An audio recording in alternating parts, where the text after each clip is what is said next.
why don't you just lead us off by telling us like where we are and your first memories of how this place actually came to be.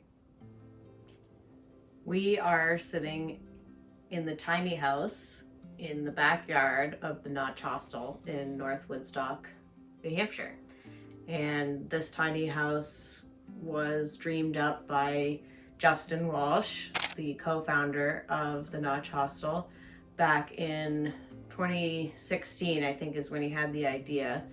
And this is a staff housing location for people that work at the Notch. Okay, I came through in 2016 on a southbound Appalachian Trail through hike. Making my way through New England, I had fell in love with New England, so I was trying to spend as much time up here as possible making contacts. Came by this hostel and just hit it off with the owners. They were into growing their business, making it a better place. And then so I finished out the trail and then decided to move back up to New England. And then I believe I was in spring of 2017, Justin contacted me with some help on the framing aspect of this tiny house. Me and Justin just worked so well. We built a huge fire pit out back on my thru hike that I think it was natural since I lived up here to just give me a call, and and it's been an amazing relationship ever since. So.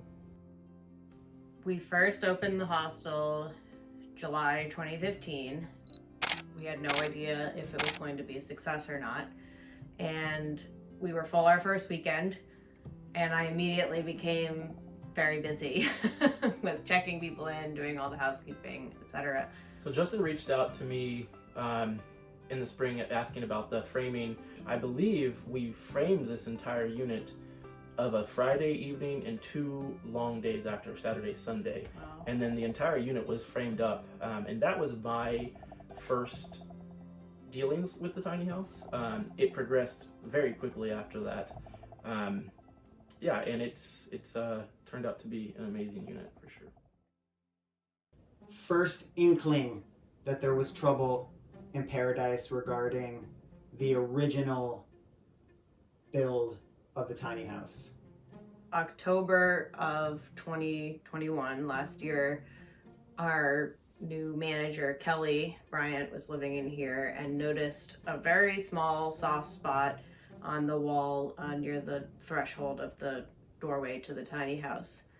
And as we looked into it, thinking, oh, it's just a little bit of water, we kept ripping up more pieces of the floor and discovered the water damage was a little more extensive than we realized. Exactly, yeah. Okay, so Serena comes to you, Jodiob, and says, hey, we've got issues. What is your initial take on what was going on here? So when I first walked into it, they reached out saying that it seemed like there was a couple soft spots, a little bit of water damage. And we took up the baseboard behind the door and saw that it was further than the baseboard. And I think then we started tearing up flooring at that point, and we realized that it was a larger problem than just fixing and repairing anything, that we were going to have to do a full tear out of at least the flooring. And then I think once we started tearing out the flooring, I came to Serena and said, you've had this unit for several years now. If there was anything that you would like to change, let's do it now. And then that progressed into... The wheels started turning. Exactly. And Serena came up with some amazing ideas. She did plenty of research on it. And we decided to make it happen. One thing Serena came to me with is there was no kitchen in this facility before, so we decided to do something very crude. There's no hot water in the facility, and it is just tanks. So what we did was we used a nice big butcher block, cut out the regular sink for it, leftovers pieces for cutting board. And it's just a super simple design. We have your cold water storage and we have your dirty water storage. And it's just as simple as coming in, pressing on the pump, and you have all the water you need. So what we've designed here is something that serves as a sectional serves as a guest bed and serves as storage. So right now we are in sectional mode. I've got my coffee table here where I can sit and work on my laptop or even have dinner. So there's also storage space underneath. Out of season gear in here or blankets, Phil's sleeping bag, whatever. And then one thing was the dead space from the kitchen. So Serena had this amazing idea to put in a false floor, which is simply accessed by a little stool that folds up, gets out of the way. And these are amazing. They are huge, they're really deep, really wide, super sturdy, slide in and out really easily. Put felt runners on everything, painted everything up really nicely, and now there's more storage than a tiny person could ever need. Let's say I've got a guest coming over and I want to put this into guest bed mode.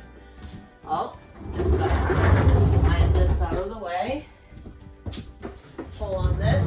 Each one of these has locking units on the wheels, so you can slide or lock. Put this in here. All of these cushions, the upholstery here was custom made by one of our previous employees, Bookie. I can lock all these wheels and now we're in bed mode. Another design feature that Serena did a lot of research was once we removed all the shelving and the stairway to access the loft, she came up with this amazing idea to use a library style sliding. It's out of the way whenever you're not needing it, but then when you do need it, it's as simple as bringing it down, put it in place, sliding it over, which then allows you to access all your shelving. And that being said, also Serena's brother was kind enough to make us these brackets that we wanted to integrate into this facility. Once again, everybody came together on this, even people that weren't in the area. Brother lives down in Washington, D.C., and it's as simple as bringing it back to access your loft. One of the things I've noticed as I've traveled and visited other hostels is the let's say the variety of staff housing options that I've seen at other hostels, some better than others. And you know, we take staff housing seriously here. Mm-hmm. If I'm going to offer staff housing, I want it to be something that's really special and a place that they can really call home. So I think one of the benefits that I can offer to people who want to come and work here is having a really unique space like this or like the Jefferson flat to stay in. Agreed.